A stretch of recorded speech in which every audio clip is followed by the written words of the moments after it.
जय हिंद सभी को। कैसे आप सभी? उम्मीद करते हैं कि बहुत ही बेहतर है। आप लोग मत करिए, इस बार तो हमारा इंट्रोडक्शन ही करवा दोगे। चलिए कोई बात नहीं। जय हिंद सभी को। कैसे आप सभी? उम्मीद करते हैं कि बहुत ही बेहतर होंगे। आप देख रहे हैं एमके एग्जाम साथी, मैं हूं आपका दोस्त एमके सर। तो आज हम लोग फिजिक्स के सेकंड जो है लेक्चर को मतलब कर रहे होंगे और आप सब बेहतरीन प्यार दिए होंगे, ये उम्मीद है पहले लेक्चर में। तो चलिए इसको भी बेहतरीन प्यार दीजिएगा। चलिए आज हम लोग समझेंगे किरण पुंज। तो किरण पुंज होता है जो किरणों के समूह को हम लोग क्या कहते हैं? किरण पुंज कहते हैं।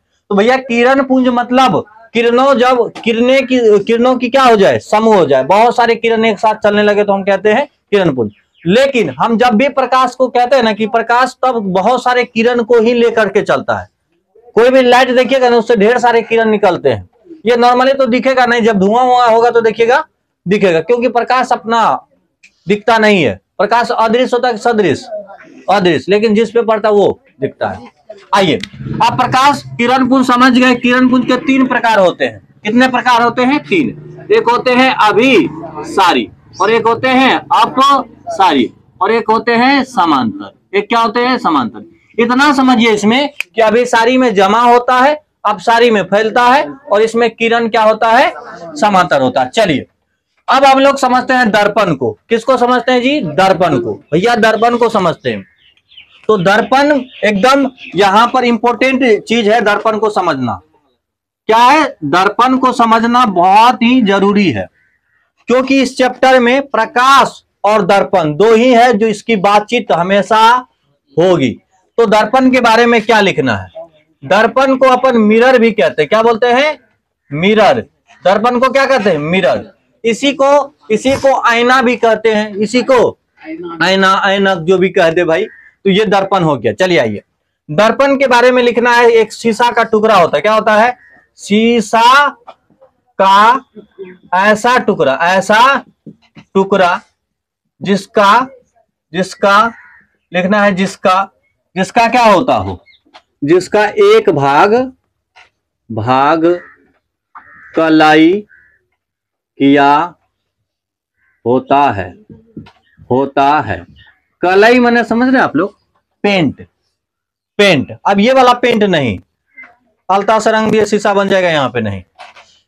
शीशा बनाने के लिए आप लोगों को बढ़िया से पेंटिंग किया हुआ मिलता है। जैसे आप देखोगे, आप जब आपका आईना रहता है, ये वाला आईना तो जरूर सबके घर में होगा। छोटा वाला एक है, एक ये छोटा वाला रहता है, एक बड़ा वाला रहता है। ठीक है, रहता है कि नहीं रहता है? आजकल तो उसको क्या कहते हैं? गोदरेज। उसमें भी आईना लगा रहता है। नहीं जी, कहाँ नहीं, यहाँ पे आदमी कहाँ नहीं आईना लगा रखा है। आप हर जगह आईने रहता है। तो आईना तो भैया देखे तो जरूर है। आईना में देखिएगा ना, खोलिएगा जब आईना को, एक होता है ना मतलब छोटा वाला आईना, तो उसमें एक डिजाइन रहता है प्लास्टिक का डिजाइन रहता है, ऐसे बना रहता है। ये इतना ठोका आईना, लेकिन डिजाइन है ही वाला है, देखे होंगे। ये डिजाइन को खोलिएगा तो सिर्फ आईना मिलेगा वो। अब पलटा के देखिएगा तो किसी न किसी से क्या रहता है? पेंट। जब वो उखड़ जाता है तो ना खराब हो जाता है। आईना क्या हो जाता है? खराब। फिर हाथ दीजिएगा पीछे से तो दिखने लगेगा। समझ रहे हैं ना? अरे नहीं समझ रहे हैं? ये डिब्बा में बंद रहता है ना, उखड़ता है ना डिब्बा, खाली एगो आईना बचता है ना बाबू। उसको पीछे से देखिएगा तो क्या रहता है? पेंट करा रहता है। तो आईना जो है एक शीशा का ही क्या होता है? टुकड़ा होता है, जो एक भाग क्या होता है? कलाई किया होता है। अच्छा जी, आईना को फिजिक्स में कैसे बनाएंगे? हर जगह आईना बनाएंगे? ऐसे कर देंगे। ये जो कर रहे हैं ये पेंट कर रहे हैं। ये क्या कर रहे हैं? पेंट। तो आपको समझना है कि इधर क्या हुआ है? पेंट किया हुआ है। इधर मुंह देखना है। मुंह जिधर से पेंट करा लाता है उधर नहीं देखना है, नहीं तो मुंह दिखाई देगा। हाँ, मुंह किधर से देखना है? जिधर से पेंट नहीं करा लाता है। तो ये क्या हो गया? आईना। आईना का आप लोगों को चित्र उतार लेना है। ये क्या हो गया? दर्पण हो गया। दर्पण जब भी हम बनाएंगे, देखिएगा आपका जब भी हम बात करेंगे कि हम ऐसा कुछ बना रहे हैं, तो समझिएगा कि चित्रकार महोदय क्या बनाना चाह रहे हैं? दर्पण बनाना चाह रहे हैं। हमें ऐसा ही चित्र बनाने आता है। क्लियर बाबू? क्लियर ना? दर्पण के बारे में क्लियर? दर्पण आपने समझा? शीशा का ऐसा टुकड़ा जिसका एक भाग कलाई किया होता है, उसे अपन दर्पण कहते हैं। शीशा का ऐसा टुकड़ा जिसका एक भाग क्या किया होता है, कलाई किया होता है, उसे अपन दर्पण कहते हैं। अब दर्पण को लेकर के प्रकार पे चलेंगे। क्या चलेंगे? दर्पण के प्रकार को पढ़ेंगे। तो भैया दर्पण के प्रकार समझिए। तो दर्पण को नॉर्मली दो भाग में, यहाँ पर तीन भाग में बांटेंगे। एक होता है हमारा समतल दर्पण, नाम सुने होंगे, समतल दर्पण। और एक होता है हमारा, बोलिएगा, गोलीय दर्पण। गोलीय दर्पण। एक परवल आकार का भी दर्पण होता है जिसे कहते हैं परवलयाकार, लिख दीजिए, परवलयाकार। परवल के आकार का होता है, समझिए। लेकिन हम हमेशा के मतलब ये यहाँ पर आपको ये नहीं पढ़ने हैं, ये दोनों पढ़ने हैं। तो समतल लिखिएगा जिसका परावर्तक सतह, जिसका कैसा सतह, परावर्तक सतह, सतह, ठीक है, कैसा हो, समतल हो, समतल हो। उसे कौन सा दर्पण कहते हैं? उसे समतल दर्पण, दर्पण कहते हैं। क्लियर बाबू? समतल माने होता है प्लेन। जब अपने घर के ऐना को छीएगा ना तो हर जगह से क्या लगेगा, प्लेन लगेगा। लेकिन जो गाड़ी में ऐना बीच में उठल रहता है थोड़ा सा, ठीक है, कोना में धसल रहेगा। अब गोलीय दर्पण के भी दो प्रकार हैं। एक का नाम सुने होंगे अवतल, सुने हैं, और एक का नाम है उत्तल। एक का नाम आपने सुना होगा अवतल दर्पण, और एक का नाम आपने सुना होगा, यहां दर्पण बढ़िया से, ये उत्तल दर्पण, ठीक है। परवलयाकार तो हमें पढ़ना ही नहीं है। तो अभी हमने क्या जाना कि समतल दर्पण मतलब होता है मेरे प्यारे कि अगर उसके जदार से हम मुंह देखते हैं, उसको परावर्तक सतह कहते हैं। अगर वो देखे तो एकदम प्लेन रहेगा। क्या रहेगा? प्लेन। तो जब प्लेन रहेगा तो हम समझेंगे कि ये जो दर्पण है हमारा कैसा दर्पण है, समतल दर्पण है। अब गोलीय दर्पण किससे बना होगा? गोला से। कैसे बना होगा? गोला से। अब हम बताएंगे कि कैसे गोला को काट करके दोनों दर्पण को बनाना है। तो चलिए अब हम किसको समझ लेते हैं? गोलीय दर्पण को। चलिए ध्यान दीजिएगा। तो अभी हम लोग देखें समतल दर्पण, एक गोलीय दर्पण, ठीक है। गोलीय के भी प्रकार को देखें। अब आपको जो लिखना है वो लिखना है गोलीय दर्पण के बारे में। क्या लिखना है जी? गोलीय दर्पण। जैसे हम लिख रहे हैं ना, तो बोल बोल के लिख रहे हैं, तो आप भी लिखा करिए। गोलीय दर्पण जो होता है, सुनिए ध्यान दीजिएगा, लिखेंगे जिसका परावर्तक सतह, जिसका परावर्तक सतह एक खोखले, क्या बोलेंगे? खोखले, खोखले गोले का भाग हो। गोले का क्या हो? का भाग हो, उसे अपन क्या कहते हैं? उसे गोलीय दर्पण कहते हैं। सीधी बात है कि गोला से ये बना होगा, ठीक है, गोलीय दर्पण कहते हैं। तो आइए थोड़ा सा बनाइए। तो गोला किस टाइप का होगा? अगर हम घुमाऊं तो यूं घुमाएगा, ये है हमारा क्या है? गोला। हमारा तो गोल होगा, बाकी आपका नहीं। कितने लोगों का अपना जो है लफुआ वाला अथी निकालता है, हाँ, और कहता है सर जी उसे मुंह थूथना तोड़ देते हैं। सुनिए ध्यान दीजिएगा, ये क्या है? गोला है। अगर इसको इधर से पेंट कर दीजिएगा, किधर से? इधर से, तो यहां भी एक दर्पण बन रहा है। ध्यान देना, अगर इसको अंदर से पेंट कर रहे हैं तो यहां भी एक दर्पण बन रहा है। समझ रहे बाबू? समझ रहे हो? अगर इसको तोड़ दे, पहले ये क्या था? इधर ध्यान देना, हम तोड़ के इसको क्या कर रहे हैं? हटा रहे हैं, तोड़ के हटा रहे हैं। तो कितना दर्पण बन गया बताओ? दो दर्पण बन गया। एक ऐसा दर्पण बना जिसमें हम बाहर से पेंट कर रखे हैं। एक अंदर से दर्पण बना, मतलब अंदर से पेंट करके। एक बच्चा को हम पूछना चाहते हैं, खड़ी हो जाओ। आप बताओ इसमें किधर से मुंह देखोगे? इधर से कि इधर से? इधर से, इधर से जिधर पेंट किए हैं, इसमें इधर से, इसमें इधर से। चलिए ठीक है। अगर हम जानते ना कि आदमी को इंक का बना देंगे, उसमें मुंह देख लेगा, हम मैना नहीं खरीदते। बताइए इंक चलिए इसका क्या नाम बताएंगे जी? इसका अंदर में धंसा है तो अवतल नाम पड़ गया। क्या? अवतल। इसका क्या नाम पड़ गया? उत्तल। क्वेश्चन आपके बिहार बोर्ड में कई बार आया है, कई बार। क्या क्वेश्चन? अवतल दर्पण और उत्तल दर्पण में अंतर स्पष्ट करें, तो उसी को लिखिए। तो एक तरफ लिख देना है, इससे परिभाषा भी क्लियर हो जाएगा, आपका क्वेश्चन का आंसर भी मिल जाएगा। तो क्वेश्चन बनेगा अवतल दर्पण। क्या बनेगा? अवतल दर्पण तथा उत्तल दर्पण में अंतर स्पष्ट करें। ऐसा आपको क्या रहेगा? बना रहे ऐसा क्या रहेगा? तो आप क्या करोगे इसके जवाब देने के लिए? यहां लिखोगे आंसर और यहां लिखोगे एक दर्पण, अवतल दर्पण। क्या लिखोगे यहां पर? अवतल दर्पण। और इधर अपन क्या लिखोगे? उत्तल दर्पण। हाँ या ना?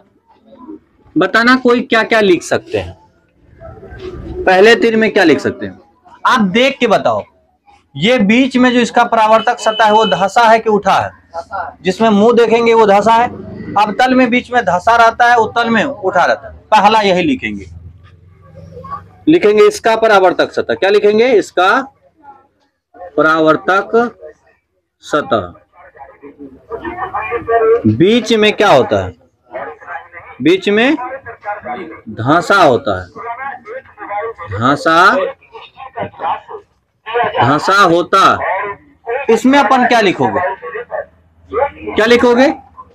इसका परावर्तक सतह। बीच में बताना। अगर उसमें धंसा है तो इसमें क्या होगा? उठा होता है। उठा होता है। आओ इसमें क्या लिखोगे? बताना। इसमें लिखना वास्तविक प्रतिबिंब तथा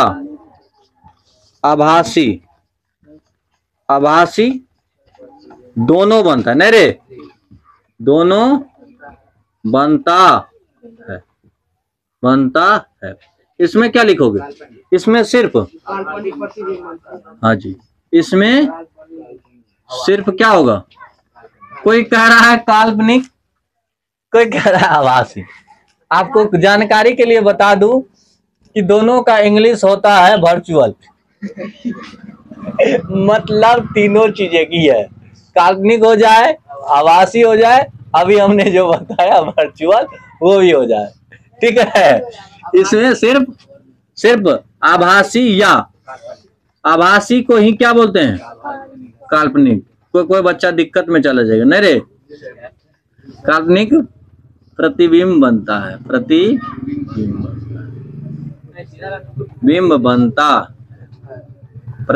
बनता है। तो क्लियर बाबू? क्लियर? अवतल दर्पण जो बाबू, अवतल दर्पण के बारे में क्या लिखोगे? इसका जो परावर्तक सतह दो, हाँ आपको क्लियर करवा दे कि एग्जाम हॉल में अगर आपका प्रश्न इस टाइप का आता है, दो अंतर भी दे देंगे तो आप संतुष्ट रहिएगा कि नहीं, आपके जो कॉपी है अच्छे से चेक हो जाएगा और अच्छा मार्क्स मिल जाएगा। लेकिन हाँ, राइटिंग बढ़िया होना चाहिए। क्लियर? तो इसको नोट करिए। नोट क्या करिएगा महाराज, बताइएगा कि ये कौन सा क्वेश्चन का आंसर हो गया? अवतल दर्पण और उत्तल दर्पण में अंतर।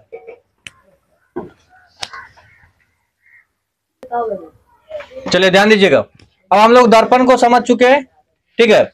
अब दर्पण जो गोलीय दर्पण है, इसके लिए एक चीज बहुत जरूरी है समझना, चिन्ह परिपाटी। क्या? चिन्ह परिपाटी।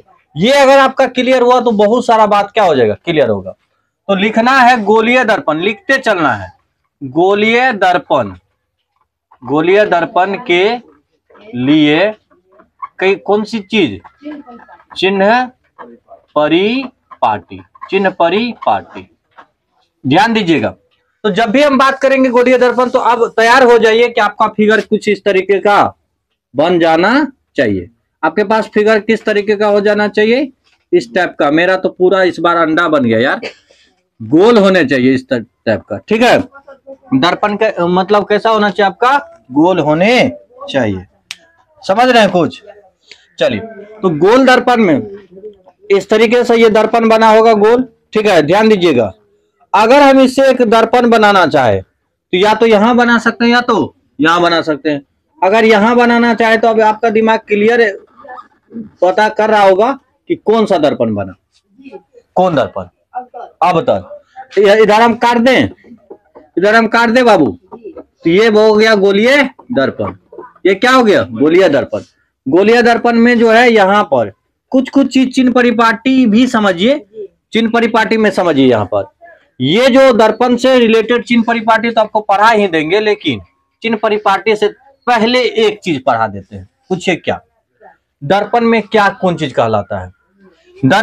ये जो गोलीय दर्पण है, ये जो गोला का बना होगा, उसके केंद्र को कहते हैं, केंद्र को कहते हैं वक्रता केंद्र। बस इतना समझिए, क्या कहते हैं, वक्रता केंद्र, वक्रता केंद्र। इसके त्रिज्या में भी वक्रता लगा दीजिए तो क्या बोलते हैं, बोलिए तो, वक्रता त्रिज्या, वक्रता त्रिज्या, वक्रता त्रिज्या। अच्छा, हे वाला जो दर्पण का मध्य बिंदु है, इसको अपन कहते हैं ध्रुव। क्या कहते हैं, ध्रुव। ये जानना बहुत क्या है, जरूरी है। ये क्या है, ध्रुव। ध्रुव को इंग्लिश में क्या कहते हैं, पोल। इसलिए इसको किससे दर्शाते हैं, पी से दर्शाते हैं। याद रखिएगा, गोला जिस गोला से बना उसके केंद्र को वक्रता केंद्र, त्रिज्या को वक्रता त्रिज्या, ये बीच वाला को ध्रुव कहते हैं। और ये जो रेखा गया हुआ है उसे कहते हैं मुख अक्ष। कौन अक्ष कहते हैं, या तो इसका नाम मुख अक्ष है या तो प्रधान अक्ष। इसी को प्रधान अक्ष भी कहते हैं, इसी को मुख अक्ष। ये बात क्लियर होगा तभी आप क्या होगे, चिन्ह परिपाटी को समझ पाएंगे। अब बताइए, जो प्रकाश लाएंगे तो दर्पण का इधर है तो इधर लौटवाएंगे कि इधर ले जाएंगे, तो प्रकाश को इधर लाएंगे तो प्रकाश का दिशा किधर हुआ, इधर हुआ। तो प्रकाश के दिशा में आपतित प्रकाश जो है, आपतित प्रकाश के दिशा में जो मापी गई दूरी होता है वो क्या होता है, प्लस। इतना समझिए। तो प्लस के उल्टा क्या हो जाएगा, माइनस। ऊपर दूरी सब जानते हैं, ऊपर जब जाएगा तो हम कहते हैं प्लस में जा रहा है, और नीचे जाएगा तो माइनस में। ये क्लियर हुआ, बोलिएगा एक बार मेरे साथ, एकदम झूम उठ के, झूम झूम के एकदम। क्या बोलिएगा, यहां ध्यान दीजिएगा। ध्रुव है, ध्रुव, ध्रुव से ऊपर की दूरी प्लस, नीचे की दूरी माइनस। ऊपर प्लस, नीचे माइनस। जो दर प्रकाश आ रहा है उसकी दिशा में प्लस, उसके विपरीत दिशा में माइनस। याद रहेगा। अब बताइए, फोकस वगैरह जानते हैं कि नहीं जानते हैं, लेकिन थोड़ा समझिए। फोकस वगैरह का सारा का परिभाषा क्लियर कर देते हैं, लेकिन उससे पहले आपको बता दे रहे हैं। एक चीज समझिएगा आप सब, अभी फोकस आप लोग नहीं जान रहे होंगे, लेकिन अभी चिन्ह परिपाटी क्लियर हो गया तो इसको पहले लिख लीजिए, तब हम फोकस भी पढ़ा देंगे, ठीक है।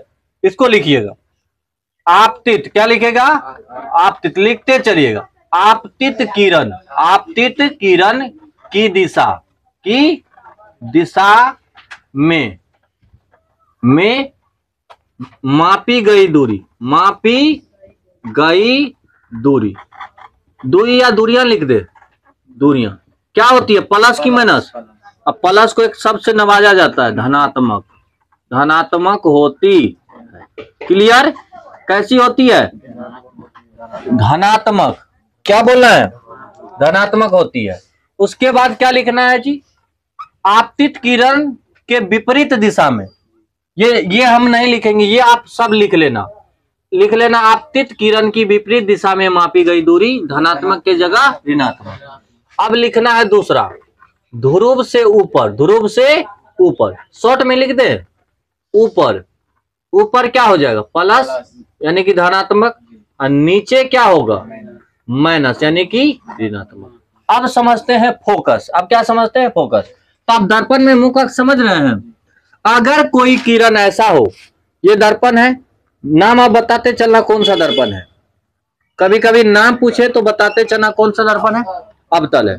इस दर्पण में ये क्या खींचे बताते चलना क्या है, मुख्य अक्ष। क्या है ये, मुख्य अक्ष। ये जो है मुख्य अक्ष के समांतर किरण लाए, ये किरण को ऐसे किए, एक बिंदु पे गया होगा, ये किरण लाए इधर एक बिंदु पे जाके काटा, तो लिखना है फोकस, ये बना कौन चीज, फोकस। तो फोकस का परिभाषा क्या होता है, बोलिएगा मुख्य अक्ष के समांतर, मुख्य अक्ष के समांतर आपतित किरण परावर्तन के बाद जिस बिंदु पर मिलती है या मिलती हुई प्रतीत होती है उसे क्या कहते हैं, फोकस कहते हैं। तो लिखना है फोकस का परिभाषा, फोकस का परिभाषा। क्वेश्चन कैसे पूछता है बिहार बोर्ड में, अवतल दर्पण की फोकस को परिभाषित करे, तो लिख देना अवतल दर्पण में आपतित प्रकाश की, ऐसे करके, ठीक है। उत्तल में पूछे तो उत्तल में बोल दीजिएगा। फोकस की परिभाषा क्या लिखिएगा, बोलिए तो जरा, फोकस का परिभाषा क्या लिखिएगा, तो लिखिएगा फोकस का आपतित किरण, लिखिएगा कैसी आपतित, समांतर न, मुख्य अक्ष के समांतर ना, लिखिएगा मुख्य अक्ष, कैसे मेरे, मुख्य अक्ष के समांतर, मुख्य अक्ष के समांतर कैसी किरण, आपतित किरण, किरण किसके बाद, दर्पण से टकराने का मतलब परावर्तन, परावर्तन के बाद, किसके बाद, परावर्तन के बाद, परावर्तन के बाद क्या लिखना है, जिस बिंदु पर, जिस बिंदु पर क्या करती है, मिलती है, या तो लिख देना है कैसी, मिलती हुई प्रतीत होती है, मिलती हुई क्या होती है, प्रतीत होती है, उसे क्या लिखना है, उसे फोकस कहते, क्लियर, क्या कहते हैं उसे, फोकस कहते।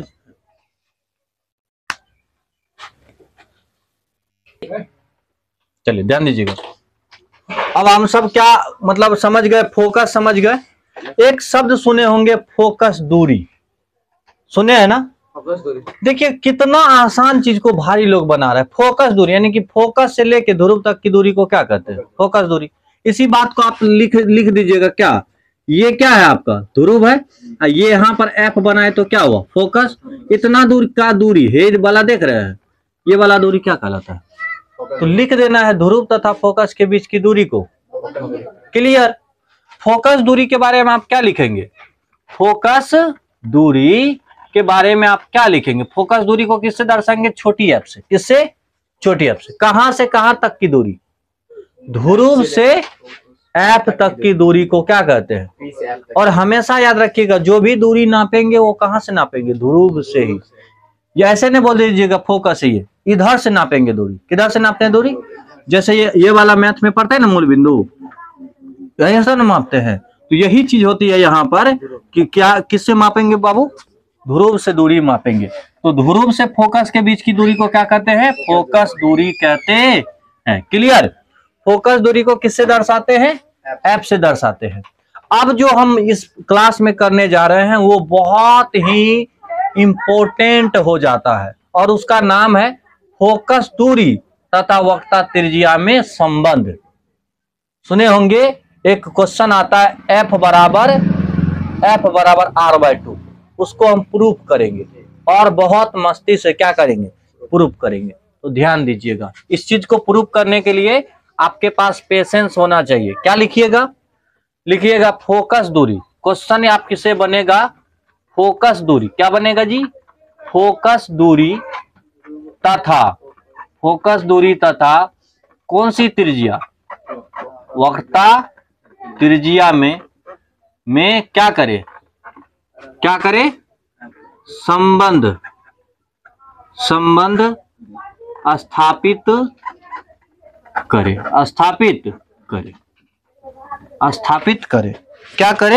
स्थापित करे। मतलब आपको प्रूफ क्या करना है, इतना बात को समझिए, कह रहा है कि प्रूफ करिए f बराबर r/2, या तो ये प्रूफ करिए या R बराबर हो जाएगा 2F, या तो ये प्रूफ करिए। दोनों का बात वही हुआ। अगर मैथ में थोड़ा भी चालाक है तो 2 आके गुना हो जाएगा, R बराबर ये हो जाएगा। क्लियर। इसके लिए क्वेश्चन में दे देता है कि अवतल दर्पण में प्रूफ करिए कि उत्तल दर्पण में प्रूफ करिए, और खास करके कि ज्यादातर अवतल दर्पण में ही आता है। तो आप क्या करोगे, सबसे पहले क्या बना लोगे, एक अवतल दर्पण बना लोगे। क्या बना लोगे, अवतल दर्पण बना लोगे। और इसको उतारना पहले समझना पड़ेगा, फिर उतारने का करना है। पहले क्या कर लेंगे, समझ लेंगे, क्योंकि ये थोड़ा सा जरूरी भी है। और मैथ का चीज होता है, फिजिक्स में जब मैथ आने लगता है तो लोगों को खराब लगने लगता है, मतलब बढ़िया नहीं लगता है यहाँ पे। तो आप कहोगे ये कौन सा दर्पण है, एक अवतल दर्पण है, इसमें एक मुख अक्ष खींचे। आप बताओगे ये क्या कहलाएगा, ध्रुव P है, ठीक है। ये कोई लाए समांतर, क्या लाए, समांतर। समांतर किरण किससे गुजरती है, तो आपको कहेंगे फोकस से। आई थी किरण, चली गई कहां से, फोकस से आकर के गुजरी। क्लियर, इतना तक का चित्र क्लियर। किरण आई और फोकस से चली गई। अब यहां पर समझिए, ये क्या है, सी, क्या है, सी। वक्रता केंद्र भी पढ़े थे ना, ये गोला जब होगा ऐसे करके घूमेगा तो केंद्र बनेगा। यहां से क्या डाले, एक लंब डाले, जो कि अभिलंब भी कहलाएगा, क्योंकि आपतित किरण ये क्या है, परावर्तित किरण, बीच में डाल दिए तो वो क्या कहलाएगा, अभिलंब। इसका हम नाम रखे कुछ, ये नाम लेते ए, बी पे अटैक किया, ये एफ से निकला, और इसका कुछ नाम दे भी सकते हैं, नहीं तो कोई दिक्कत नहीं है। क्लियर, इतना ही चित्र क्लियर है। और इसका अगर नाम देना चाहते हैं तो बी डैश दे दीजिए। ये भी यहाँ था, बी डैश यहाँ हो गया, यानी कि हम लिख देंगे। अब इसमें लिखना पड़ता है, माना कि क्या लिखेंगे, माना कि बी और बी डैश, बी और बी डैश एक कैसा दर्पण है, दिख रहा होगा, अवतल या उत्तल, एक अवतल दर्पण है, जिसके क्या लिखेंगे, जिसके किसके, मुख्य अक्ष के समांतर, क्या लिखेंगे, समांतर। आप बताएंगे क्या आ रहा है, समांतर ए बी, आपतित किरण, आपतित किरण, किरण है, सही लिखा हमने, आपतित किरण है, जो एफ से होकर, एफ से होकर परावर्तित हो जाती है, परावर्तित हो जाती। इतना लिख लोगे। हमने कहां से लिखा, हमने क्या रट के लिखा या आपके चित्र से लिखा। अगर मान लीजिए यहाँ एम रहता, यहाँ क्यू रहता, तो एम क्यू हो जाता, कुछ भी हो जाता, ऐसा कुछ हुआ। अब आप जानते हैं ये वाला कोण कौन सा, आपतन कोण कहलाता है, और ये वाला कोण क्या कहलाता है, परावर्तन कोण कहलाता है। थोड़ा भी नजर झुकेगा गड़बड़ हो जाएगा। आपतन कोण कौन हुआ, ये एक्चुअल में ऐसे चित्र है। यहां वाला चित्र कैसे है, ऐसे। इसको हटा के तो बताइए, यहाँ ए था, यहाँ क्या है, एफ मान लीजिए, एफ से निकल रहा है अभी। तो ये वाला क्या हो गया, आपतन, और ये वाला क्या हो गया, परावर्तन। ऐसा ही कुछ क्या है यहाँ पर चित्र है। ये आपतन कोण और परावर्तन कोण बराबर होता है किसके नियम से, प्रकाश के परावर्तन के नियम से। तो हम लिखेंगे कोण ए बी सी बराबर कोण C B F. C B F कहां मिलेगा, सी बी एफ, हे वाला कोण। ए बी कहां मिलेगा, सी, हे वाला कोण, बराबर होगा कहां से, कहां से, प्रकाश के किसके नियम से, परावर्तन के नियम से, नियम से। क्लियर बाबू, क्लियर ना। अब हमें और दो चीज चाहिए। आप जानते हैं कि जो दो रेखा एकांतर समांतर हो तो एकांतर कोण क्या होता है, परावर्तन। एकांतर कोण जानते हैं आप लोग, ऐसे काटेगा ना, हे कोण और ये कोण क्या कहलाएगा, एकांतर कोण। और एकांतर कोण क्या होते हैं, समान होते हैं। तो कोण हो जाएगा यहाँ पर कोण ए बी सी, हे कोण के एकांतर हे वाला हो गया, इसका नाम क्या पड़ेगा, बी सी एफ। कोण बी सी एफ कैसे बराबर हुआ, कैसे बराबर हुआ, एकांतर कोण से, एकांतर कोण से। क्लियर बाबू। और आप बताइए, इधर का ये वाला चीज बराबर है तो इधर का तो बराबर है ना होना चाहिए, नहीं समझा। इधर क्या है, कोण एबीसी, यहाँ भी एबीसी के बराबर में ई भी है, ABC के बराबर में EB है, तो क्या ये दोनों आपस में बराबर हो सकते हैं? तो लिख सकते हैं कोण CBF, इधर कोण BCF।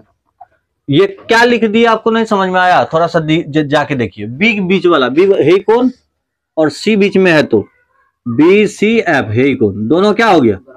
ये वाला कोण, अब ध्यान दीजिएगा, और जाकर के हे वाला कोण, ये दोनों क्या हो गए? बराबर हो गए। तो जब भी कोई त्रिभुज का दो कोण क्या हो? बराबर हो, तो संगत दो भुजा भी बराबर होता है। लिख लेंगे अतः ये वाला कोण और ये कोण वाला बराबर है ना, तो मतलब CF जितना होगा उतना ही क्या होगा? BF होगा। CF बराबर क्या हो जाएगा? BF। लेकिन यहां दिक्कत क्या है? दिक्कत है कि ये अगर दर्पण का मान लेते, द्वारक समझते हैं ऐसे तान के, धनुष जैसे, धनुष में डोरी समझते, डोरी, ऐसे ही समझिए कि अगर ये डोरी बांधेगा तो वो डोरी द्वारक कहलाएगा।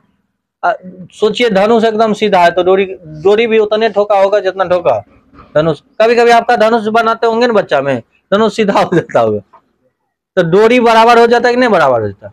मान लेते हैं कि दर्पण का द्वारक क्या हो? छोटा, दर्पण का द्वारक छोटा, तो CF बराबर क्या हो जाएगा? ये ऐसे ना होकर के कैसे होगा? ऐसे हो जाएगा, तो ये हो जाएगा FP। नहीं समझ में आया? कब? जब द्वारक क्या हो? छोटा हो, तो ये आके यहीं गिर जाएगा। किसके? ये FP किसके बराबर हो जाएगा? ये BF किसके बराबर हो जाएगा? FP। तो BF को हटा के किसको दे दिए? कब? जब दर्पण का क्या हो? द्वारक कैसा हो? छोटा हो। क्या हो? छोटा हो, तो ऐसा हो जाएगा। अब समझिए, ध्यान दीजिएगा, इधर क्या है? CF देखिए कहां से कहां तक की दूरी, ध्यान दीजिएगा तो बहुत आसान लगेगा। यहां तक की दूरी ये ध्रुव से नापा जा सकता है, क्या कि ध्रुव तो यहां है, तो ध्रुव से नापने के लिए इसमें कितना जोड़ना पड़ेगा? FP जोड़ना पड़ेगा, जोड़ना पड़ेगा। आप सोचिए ना, यहां है, इससे कोई रिलेटेड है? हमको जाना कहां तक है? P तक, तो क्या जोड़ना पड़ेगा? अब मैथ में रूल नियम है कि आप एक तरफ कुछ नहीं जोड़ सकते। मान लीजिए एक आदमी को 10 टका दे दिया, दूसरे आदमी को मतलब पहले से 10 है, तो अब इसको 20 हो गया, बराबर होगा, इसका मतलब दोनों में जोड़ना पड़ेगा। तो CF में की क्या जोड़ दिए? FP, यहां तक जाने के लिए। इधर भी पहले से एगो FP था, इधर भी एगो क्या जोड़ना पड़ेगा? FP। अब नजदीक आ गए हैं, टेंशन नहीं लीजिए कितना बड़ा होगा। अब बताइए CF और FP मिलके क्या बनाएगा? कहां से कहां तक की दूरी? इतना दूरी और इतना दूरी मिलके सीधा CP लिख सकते हैं? बताइए, नहीं लिख सकते हैं? देखिए, CF है, इधर FP है, दोनों जोड़ के कितना लिख सकते हैं?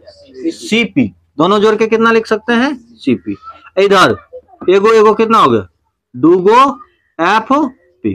अब आ गए नजदीक में। अब क्या आ गए? नजदीक में। हम जानते हैं कि यहां से यहां तक की दूरी कहलाता है वक्ता त्रिज्या। वक्ता त्रिज्या को किससे दर्शाते हैं? R से। तो CP को हटा के क्या लिख सकते हैं? R। क्या लिख सकते हैं? R। अब लिख सकते हैं 2 FP क्या कहलाएगा? अभी तुरंत बताएं। F कहां से कहां तक की दूरी है? फोकस से, यहां ध्रुव से फोकस तक है, इसको किससे दर्शाते हैं? छोटी f से। तो यहां पर 2 और f प्रूफ हो गया कि नहीं हो गया? या तो इसी को लिखेगा भाग में, तो कैसे लिखेगा? f बराबर ये r इधर आके भाग के काम करेगा, तो क्या होगा? r/2। प्रूफ हो गया। यही आपको 2 नंबर प्रश्न देता ही है, समझे? बहुत मस्त क्वेश्चन रहता है। एक बार दोबारा देख लीजिए, ये तो पहली बार बता रहे थे, तो आप लोग को बहुत भारी लगा होगा। देखिए ध्यान दीजिएगा, हम पहले क्या किए? एक दर्पण बनाए, अवतल दर्पण नाम है इनका। माना कि एक दर्पण है जिसका B और B डैश नाम है। एक अवतल दर्पण है जिसके मुख अक्ष के समांतर एक किरण खींचे, AB खींचे। अब किरण आया तो सीधा बात है दर्पण उसको टकराएगा और दर्पण से मतलब फोकस से होके निकलेगा। क्लियर है? यहाँ पर अभिलंब खींच दिए, कहां से? C से लेकर के यहाँ B में। हम जानते हैं कि आपतन कोण और परावर्तन कोण क्या होते हैं? बराबर होते हैं, इसको लिख दिए यहाँ पे। हम जानते हैं कि एकांतर कोण क्या होता है? बराबर होता है। तो कौन कौन? ABC, हे कोण और हे कोण आके बराबर हो गए। जब इधर दोनों बराबर है तो इधर भी दोनों बराबर होगा, वही नियम अपना है। तो इधर दोनों को क्या रख दिए? बराबर। किसी भी त्रिभुज में जब 2 कौन चीज कोण बराबर होगा तो 2 भुजा भी बराबर होगा। तो अब कौन भुजा बराबर हो गए? एफ बराबर बी एफ। ठीक है, अब बताइए पी यहाँ है, बी यहाँ है, तो दूरी कहां से नापेंगे? पी से। तो इसको आके यहाँ पे गिरा दिए, इसका मतलब बी एफ किसके बराबर हो गया? एफ पी के बराबर। तो बी एफ को हटा के क्या दिए? एफ पी या पी एफ दे दिए। क्लियर? अब हमको जो है सी एफ तो यहां तक जाता नहीं, तो उसमें कितना जोड़ते तो पी तक जाता? F P. और एक तरफ एफ पी जोड़ नहीं सकते थे, इसलिए दोनों तरफ जोड़ दिए। इधर जोड़ दिए तो टोटल क्या कहलाया? सीपी। इधर एगो एफ पी, दो गो एफ पी। क्लियर? हम सीपी को वक्र त्रिज्या कहते हैं, और वक्र त्रिज्या को किसके बराबर लिखते हैं? आर से। और यहां से फोकस से, ध्रुव से फोकस के बीच की दूरी को फोकस दूरी कहते हैं, और उसको छोटी एफ से दर्शाते हैं। प्रूफ हो गया। क्लियर? चलिए।